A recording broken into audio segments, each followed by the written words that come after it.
Well, it's great to greet you again today. I want you to be expecting some new faces here on the devotions coming up before too long. Kirby Woods has called a new pastor, and I'm excited for them and about the future here. And I want to encourage you to continue to tune in.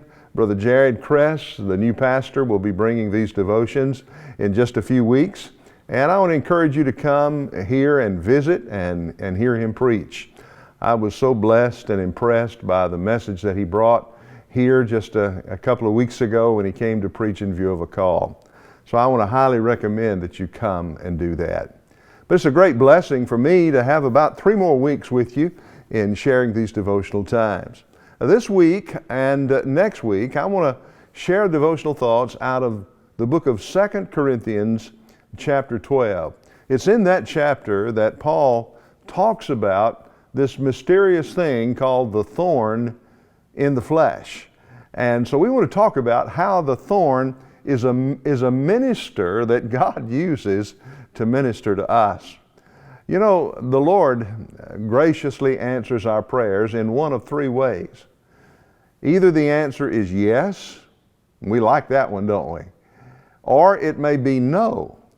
And by the way, no is an answer. But then there's a third thing, and that is wait a while. And in this particular text, Paul is struggling with God's answer to his prayer, because the answer God gave to Paul for this prayer was no. Now let me read the text to you, found in verses 9 through 12 of 2 Corinthians chapter 12. Paul said, "It is doubtless not profitable for me to boast. I will come to visions and revelations of the Lord. I know a man in Christ who 14 years ago, whether in the body, I do not know, or whether out of the body, I do not know, God knows, such a one was caught up into the third heaven." Now let me pause here. Paul is speaking autobiographically here. He's talking about himself, but he's talking in the third person, a man. He's not using his own name. And many Bible scholars believe he's talking about the time when he was stoned outside Lystra and left for dead. He says that he was caught up into the third heaven. Well, the third heaven is the presence and abode of God. The first heaven is the atmospheric heaven where we breathe. The second heaven is the stellar heaven where the stars and moon are. But then the third heaven was a metaphor for the very presence of God. And so Paul is saying here, I was caught up into the very presence of God.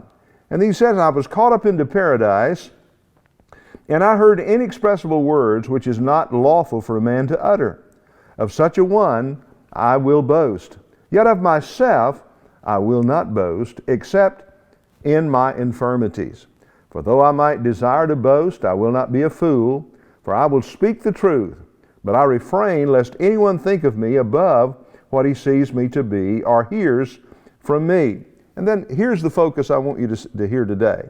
And lest I should be exalted above measure by the abundance of the revelations, a thorn in the flesh was given to me, a messenger of Satan to buffet me.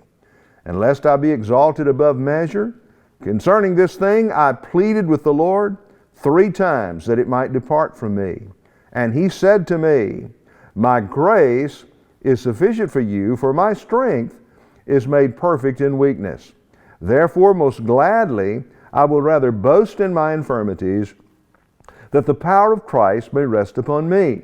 Therefore I take pleasure in infirmities, in reproaches, in needs, in persecutions, in distresses, for Christ's sake. For when I am weak, then I am strong.